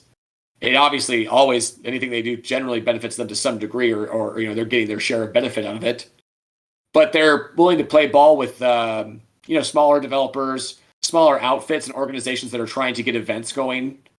Not everyone is. I mean, there's Gamescom and PAX and those kind of events that have taken place on Steam virtually over the last, using Steam as a mechanism over the last year. But there's also smaller outfits like that have gotten, front page featuring and event pages and things of that sort as well. So we'll see how that trend continues. Steam's basically driving the ship on it as they do on PC in a lot of forms and fashions. But that's definitely something that you think it's going to last, at least the next several years, if not permanently. Yeah. And I think it's a permanent thing because you think once something like this gets its roots going, and right. it's hard to think it's just going to not happen anymore. It's going to grab more and more people into it, see the numbers that it's doing, so on and so forth. More people are going to want to get involved, and Steam might even have to start running more events. Most importantly, I think, at least for now, we'll have to see in a few years, but there's room for both. Yeah. Virtual and in-person events. Well, and I just think that it's a different audience. It's because like Steam doesn't really do a lot of actual physical events, do they? No. Yeah. And I want to make the comment that I think you're right. It's that it's a different audience, but also that it was because of the pandemic that drove this necessity to collaborate with each other in ways that we haven't before. Like Steam was like, all right, let's play ball. In ways that maybe they hadn't played ball before in that regard. Like it's like, no, let's try to get more was the collaborative events going on. Precursor to the big festivals, was it the mega indie booth sale thing? Was that the first one that really kind of kicked everything else off? I think that right. was. Remember how it was because it was the farewell to Mega Booth. That's right, because Mega Booth had to shut down. It had no other options and such in its current state. Yeah, for the time being, yeah. Right, it's on permanent hiatus until something changes, right? Like and that kind of thing. Not permanent, I shouldn't say, indefinite. But yeah, it's indefinite. That's the right word. And so they did a kind of Steam gave them a last hurrah sale since they've done. We've done. Yeah, and Mega Booth has done promotions with them in the past. I can't remember exactly how they were, but they hadn't evolved to the form that they have been over the last year plus, where it's like you get that front page, often top center front page. This event's going on, click through, streams are going on the event page, that kind of thing. That's something that's like a recent advent. Yeah, but I think that was the first event that it came through, and then from that spawned all these festivals. Yeah, it might have been. And so, I think that, again, they can range from not helpful at all to absolutely critical depending on the partners involved. Steam-related events are beneficial. Sure. And then there's things you can do to optimize your just like in-person events. There are ways to optimize your virtual events as well in terms of your Steam store page, your demo, your streams, trailers, etc., all of that kind of stuff that we've talked about before. And then just to really hammer home Bumpy's point, the people that will attend virtual events like this are very much different a lot of times than the people that will attend events in real life or in person. Seemingly just based off of privilege and ability to move and travel and that kind of stuff, just going off of that base. But also because maybe they're just like, I don't want to go, or socially not something I'm going to do. But I prefer just doing it via, the comfort of my own home, that kind of thing. So again, virtual events are going to stay around. Yeah. I think we've kind of talked through. I have just a few points real quick. So for one, again, it's more inclusive. More people can show up because they don't necessarily have to travel and all that stuff. Some people don't travel well, right? On top of that, while it might still cost them some money, it's going to cost them significantly less money to run a virtual event than to actually go rent space and so on and so forth. Now, for me, I'm talking more Across the board, right? What's that? Across the board. Yeah. Whether you're the attendee, the developer, the organizer, It's all cheaper. Yep. And most of the ones that are virtual events, I mean, you don't even necessarily have to pay a ticket price for if you're gonna go to it. But the ones that I'm more specifically looking forward to are you have like maybe like Square Enix, some of the bigger developers. They will bring in your content creators, press, media, and stuff like that to get their hands on the game and create stuff. So the Ubisoft Forward event, essentially, we got to do something about a week before. Then they actually had the Forward event that was there, and once that ended, we were able to publish our videos. The folks that were able to get their hands on it, we essentially were able to play remotely, and they captured the footage and they sent us our footage that we captured, and then we made our content. So stuff like that, I really think, before you had to go to Ubisoft headquarters and they had to fly you out, or you had to fly there, or whatever the case is, and whatever company it is. So it's just, I'm excited to see stuff like that continue, and they were kind of gauging the response that people had and everything else, and if they were enjoying the event. So because they said that once stuff comes back live, hopefully this is something that we'll be able to continue. So I'm just hoping like across the board stuff like that's going to be able to continue and grow. So yeah, I think as long as you see benefits across the board like we're seeing now, everybody involved benefiting from the collaborations that are taking place, I can't see why it would drop off. And we pointed this out, and just to finalize it, it serves different audiences. So it's more inclusive, like you said, and it includes more people. It gives more people the ability to interact in a way that these public shows used to kind of be able to hoard and offer sort of like, exclusively and stuff. But, those walls are kind of have been pushed down now because of the pandemic and such. And that's okay. That's good. Actually a good thing. Speaking of collaborations, moves us on into the next thing. Yeah. Indie publishers. Great transition. So strength in numbers is kind of what I wrote down here. Yep. Indie publishers, like there's a big boom going on. The idea of strength in numbers is that if you're going to be in this really competitive market, why not? And you have a product that you feel strongly about that can do well, but you just aren't sure about the marketing aspects. You're not sure about the funding aspects, or you're just not sure about your ability to go through the right steps that you need to take pre-release to ready the game for like the biggest potential commercial release it could possibly have, the most success it could possibly have.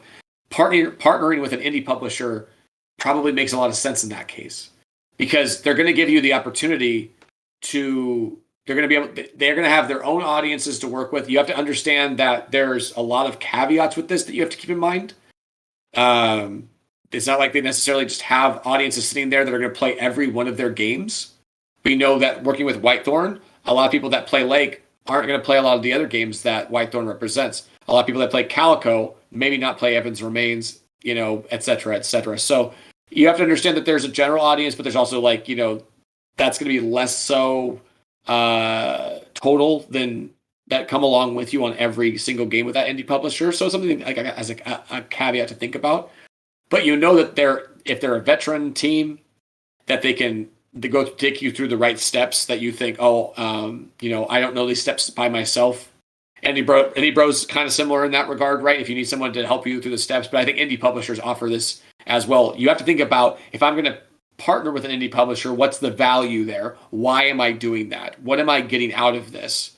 And make sure that they're, the things that they're going to do for you, like their marketing plan, is not basically the same exact thing that you would do, and that you can do. Like it's like, wait, I could do that, and I could do that with the time that I have. That's not good enough. You know what I mean? You need actually. Are you going to put a budget on that? Yeah.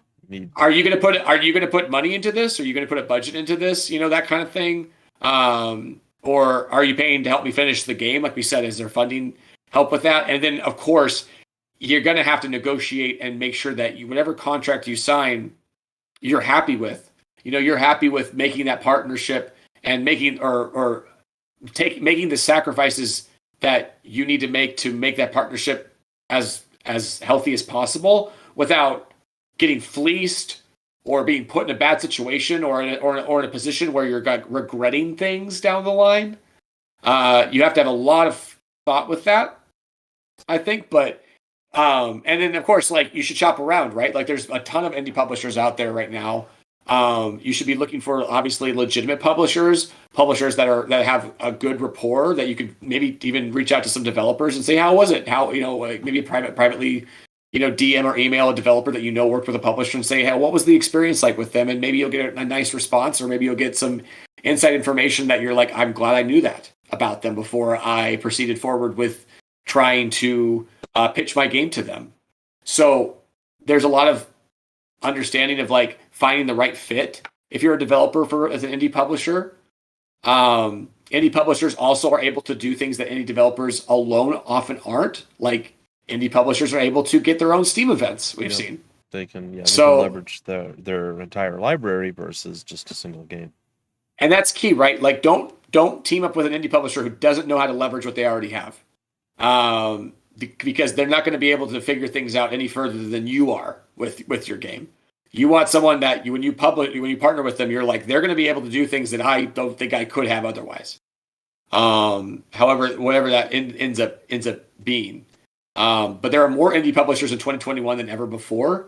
It's just this big boom that's occurred, and I think it's because a lot of developers and such realize, and even a lot of these indie publishers are game developers, kind of at first, or that's where they came from. But they realize it's kind of like an all hands on deck situation, or we're strength in numbers, we're better together than we are apart. We have a more chances at success working together than we do apart. But again, you want to make sure you get the right deals. Yeah, and set up for that. Yeah. And on top of that, there's specific publishers that will look for a specific type of game, so you might be the perfect fit for them. We know Whitethorn has a specific type that it wants, and it only tries to bring in X number a year, so it doesn't, get over bloated and have a bunch of stuff that it's like, wait, why did I sign these people? Why did I sign this? It's very specific and very particular with what it chooses.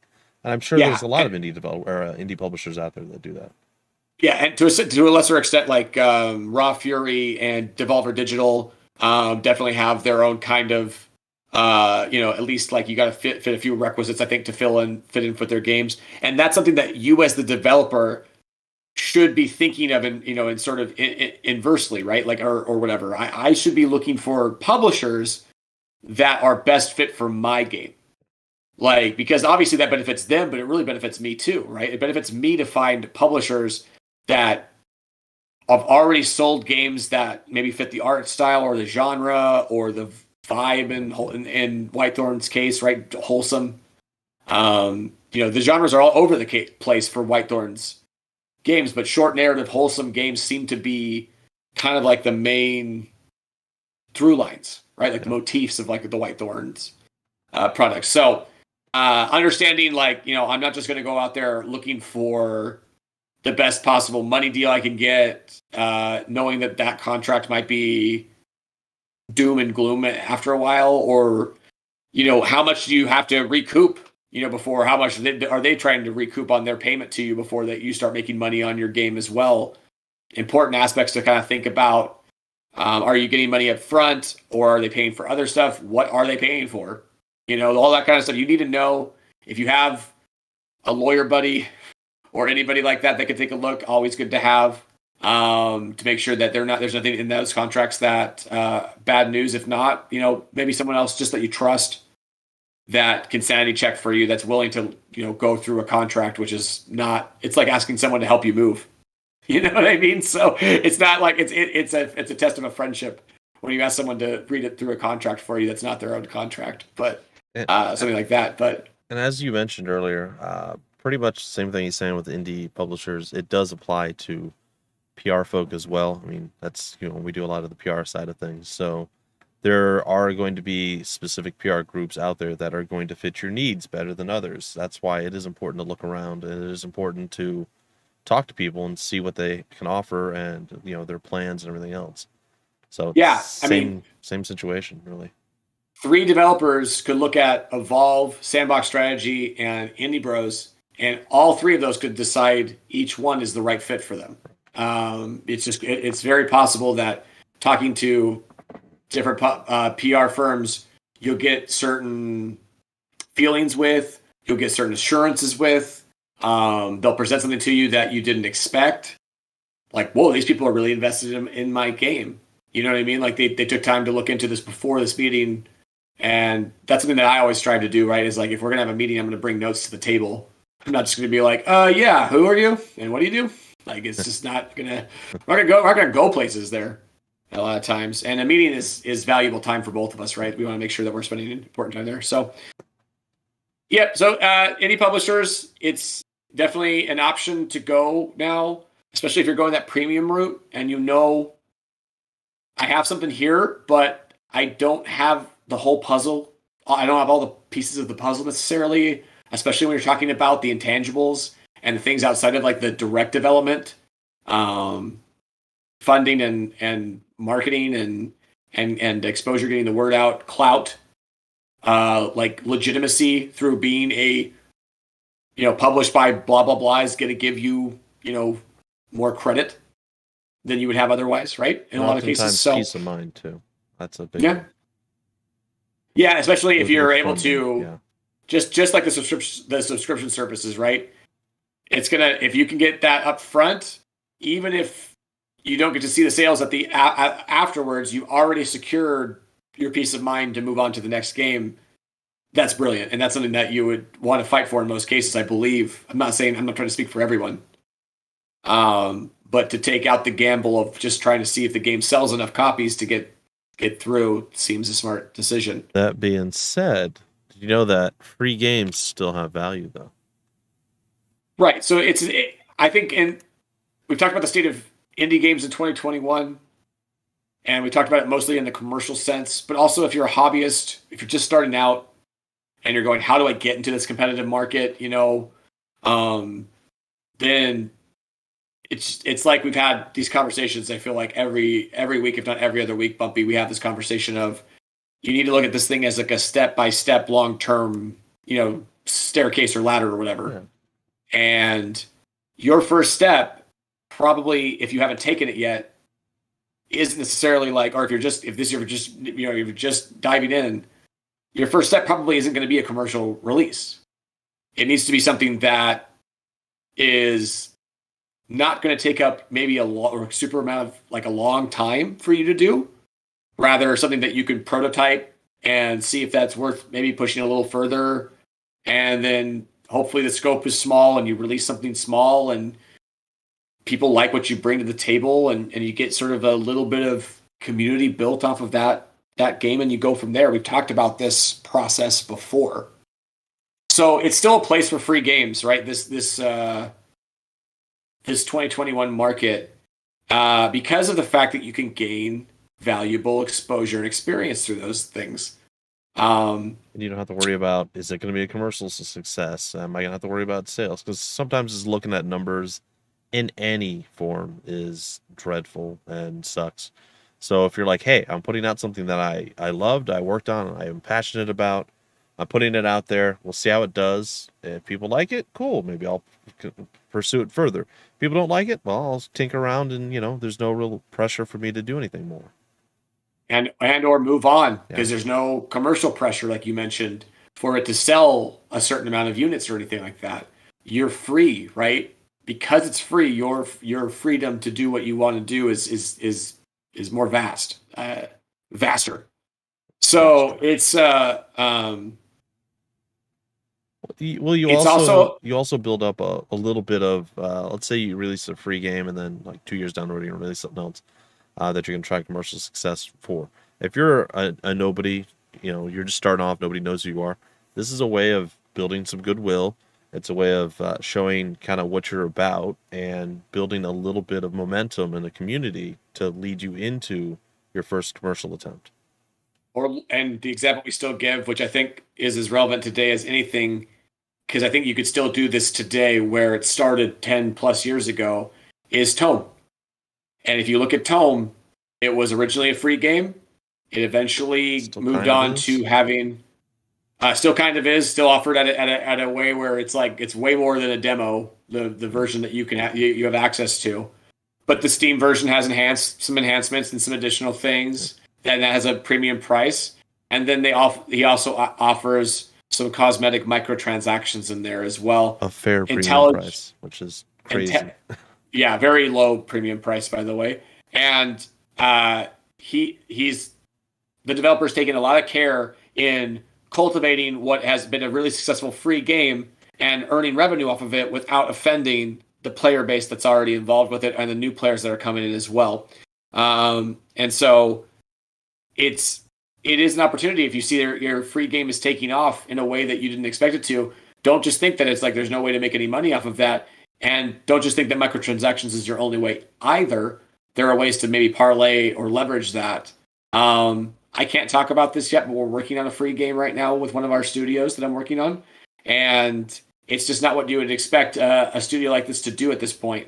But there's reasons behind it, pushing into new areas, platforms, technologies, and getting to see kind of doing some proof of concept stuff. Half-Life 3 confirmed.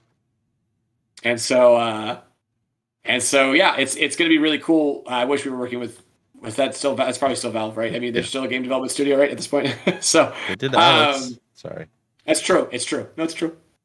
So yeah, it's a thing that time and place. Who are you? What are you doing? What's going on with your studio? Or you as a solo developer, where you're coming from and what you're working on right at the moment.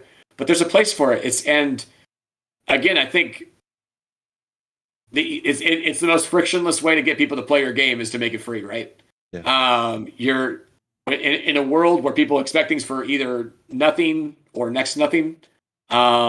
Taking out that obstacle of the premium price gives you an opportunity to build in a way that you probably might not get to if this is your first commercial release. It's like, don't throw your first commercial release out there without having built that legitimacy and clout, either through the pre-release of that game, of that commercial game that you worked on for years, or through other games that you've worked on and built an audience out of going, I like their style, I like their way they develop games, and I like the content they put out there. So, all right. So our last point. Final point. Are you guys ready? Cup doesn't like the way I word this, but we're gonna word it this way anyway.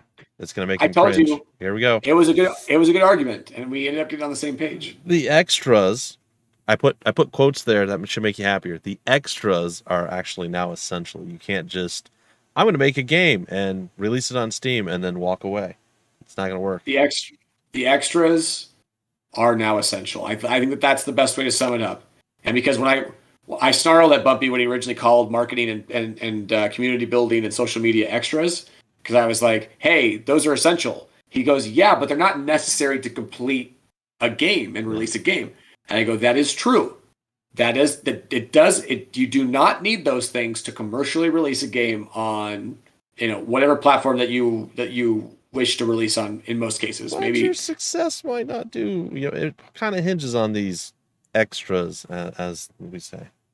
Right. So just the extras are essential. So your game will have a better chance at success if you're into social media, if you're into marketing, if you're into building community, or if you're not, you're willing to hire someone that is, or work with someone for some amount of time to help you, maybe even a consultation on it, right?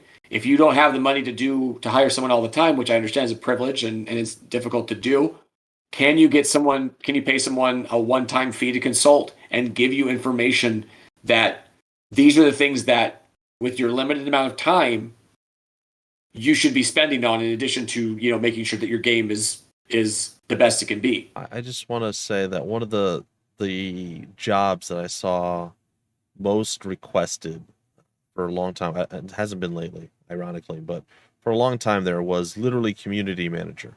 That was something every developer, every publisher, they were always looking for community manager or, community person to help build that. Whether it was someone that was going to work for, the company directly, or they even requested, would someone want to just hop in and help us with this as part of their fan base. So, yeah, I mean, it's definitely grown into something that everyone realizes and knows that they need to be building their community, and they probably need someone almost dedicated to that specifically. I feel like there's an analogy here between developers and their community management, PR, social people, and like Twitch streamers and their mods. Like there are so many streamers that would not be anywhere without their mods doing what they do for them. And the mods do things. So it depends on the channel, all that kind of stuff, right? But like certain mods, I'm quite sure that the Twitch streamer would never have gotten to where they were at if it wasn't for the support and the work that the mod team or the moderator puts in. And it goes beyond moderation. It's that's like a misnomer what they're doing. Yeah, they're almost like the producer in some ways, not quite, but they handle a lot of stuff like along those lines. Yep. And there's a fly in here. I'm going to destroy it at some point. But I hate that. They never come into my office. It's a kitchen thing usually, so I'm surprised he's in here. But it's okay. It's one more for our audience today. Thanks, Fly. And yeah, I mean, this isn't anything that we need to go into heavily. If you need to see more on our discussions on this, you can check out our older VODs and YouTube videos that we have posted to this point about why it's really important to have these extras covered, make them essential. And the reason why, we've said it multiple times today, and we'll repeat it one more time, the market is unbelievably competitive right now. It is full of games. You cannot presume you're going to just break through and be one of those 1% and really 0.1% of games that find a viral nature without these fundamental things that you need to get done on the community management, marketing, and social media side. And honestly, any game that you think maybe got away with that probably didn't. It probably did have a bunch of pre-release marketing and stuff that you just don't realize and that you didn't see. Yep. So it makes it even less of a number of games out of nowhere that have come out of nowhere, right? So it's something that developers, I know, because we have a company because of this fact, a lot of developers just aren't interested in doing this kind of work or don't have the time and the energy based on how hard it is to develop a game in the first place. What stress it is to be an indie developer in the first place, to try to get something done in a conceivable amount of time that isn't just insane, or to take years and years and years and years. I get all of that. You just have to be realistic about it. Are you interested in doing it? Are you the kind of person that is a natural social media person? If not, find a way to meet in the middle if you can't hire someone to do that kind of stuff for you. Okay, what can I learn? How can I use these platforms to the best of my ability based on who I am? You're not trying to be someone who you're not, and I get that. But you have to try to understand that these things are now part of the equation. That your social media presence is part of this equation to your success. And if you leave it blank, as Bumpy pointed out, you're risking a lot there, and you're lowering your odds of success by quite a bit. Likewise, marketing is something that I don't know how many times I've heard, even before working with the indie bros, the indie brothers. It's just something that they don't have they don't know what to do, and that's how I've actually been reached out to many times. But they don't budget for it. They just like I can't afford it, and it's one of those things that it's infinitely important. Like, it can't be understated, and that's not just because we are the indie brothers and this is the thing that we do. It's just even like I said, even before working here, this is a thing that I always knew. I'm like, this is pretty important. You need to be able to reach content creators, the press, the media, and all that. If you're just a random developer, I mean, I get emails from random developers all the time.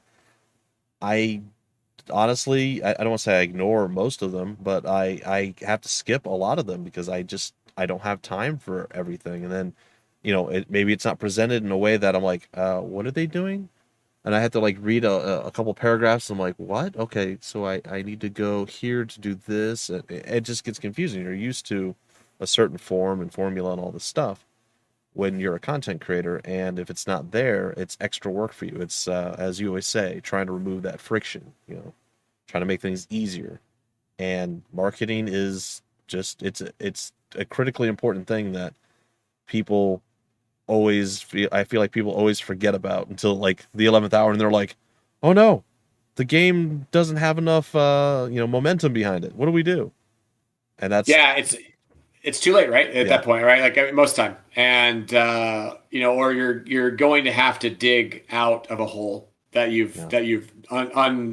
unwittingly put yourself in. So it's definitely a frustration that people still develop. A lot of developers in the industry still don't make that or have that tough conversation with themselves about what it is that they feel that they can accomplish on their own versus what they need to seek help for.